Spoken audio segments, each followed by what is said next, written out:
Compte rendu de la 76e réunion du Conseil de ministres.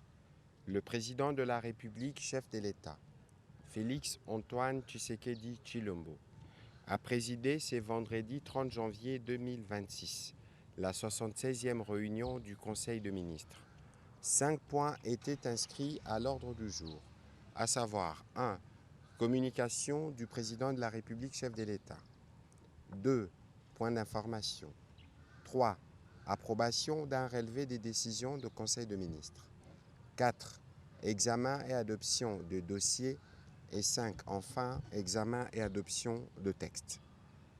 La communication du président de la République a porté sur 2 points principaux, à savoir 1.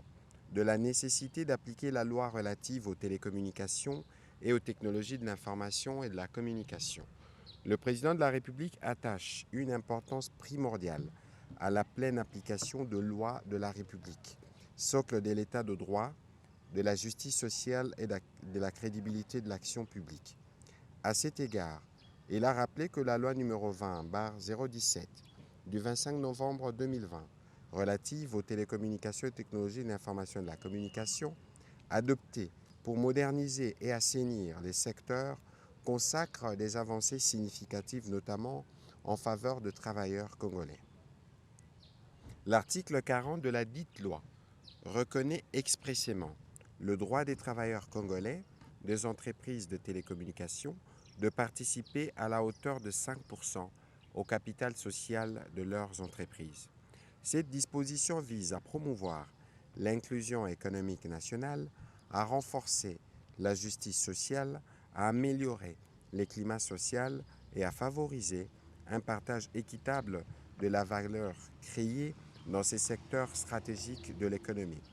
Toutefois, il constaté avec préoccupation que cette disposition, déjà prévue par la législation antérieure de 2022 et reconduite par la loi en vigueur, n'a jamais été effectivement mise en œuvre. Cette non-application persistante constitue une anomalie juridique et sociale ayant pour effet la privation d'un droit légalement reconnu aux travailleurs, les maintiens des déséquilibres dans la gouvernance des entreprises du secteur et l'affaiblissement du dialogue social. Le président de la République a estimé à ce jour qu'il est impératif de mettre fin à cette situation incompatible avec les principes d'équité, de souveraineté économique et des respects de la légalité républicaine. La mise en œuvre effective de l'article 40 de la loi numéro 20/017 s'impose dès lors comme une exigence de justice sociale et de bonne gouvernance. Ainsi, il a instruit la Première ministre de mobiliser sans délai les ministres des Postes et Télécommunications en associant étroitement l'autorité des régulations de la Poste et des télécommunications aux fins d'engager des échanges responsables avec les entreprises de télécommunications en vue de pallier cette anomalie. Ces échanges devront permettre de définir de manière concertée les modalités pratiques, juridiques et financières nécessaires à l'opérationnalisation globale et effective de la loi 20/17, en particulier s'agissant de la participation des travailleurs congolais au capital social des entreprises de télécommunications conformément aux prescriptions de son article 40, et devront à titre préalable conduire à la levée formelle du moratoire et a eu pour effet de différer l'ouverture du capital social au bénéfice du travailleur. Le deuxième point de la communication du président de la République a porté sur la poursuite du plaidoyer pour l'appropriation nationale et la reconnaissance internationale des génocides congolais.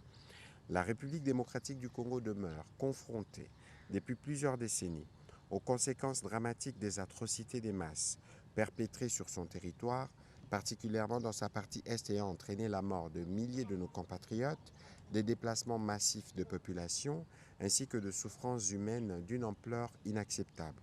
Face à ces tragédies nationales, le président de la République a engagé un combat résolu visant à faire connaître à la face du monde la réalité des crimes graves commis sur le sol congolais, à promouvoir leur appropriation nationale par notre peuple et à œuvrer pour leur reconnaissance internationale en tant que génocide. C'est dans ces cadres que lors de la 45e et de la 63e réunion du Conseil des ministres, il avait instruit le gouvernement de doter notre pays d'une stratégie nationale de plaidoyer sur la reconnaissance internationale des génocides commis sur notre territoire, l'existence effective de cette stratégie, élaborée grâce aux efforts conjoints du gouvernement, sous la conduite du ministère des Droits humains, avec l'appui notamment de la CIAVAR et du FONAREF et d'autres acteurs nationaux engagés, est un pas important. Toutefois, l'enjeu majeur réside désormais dans la mise en œuvre effective, structurée et cohérente de cette stratégie. À cet égard, il est impérieux que cette phase opérationnelle soit activée sans délai et avec une coopération de tous les acteurs.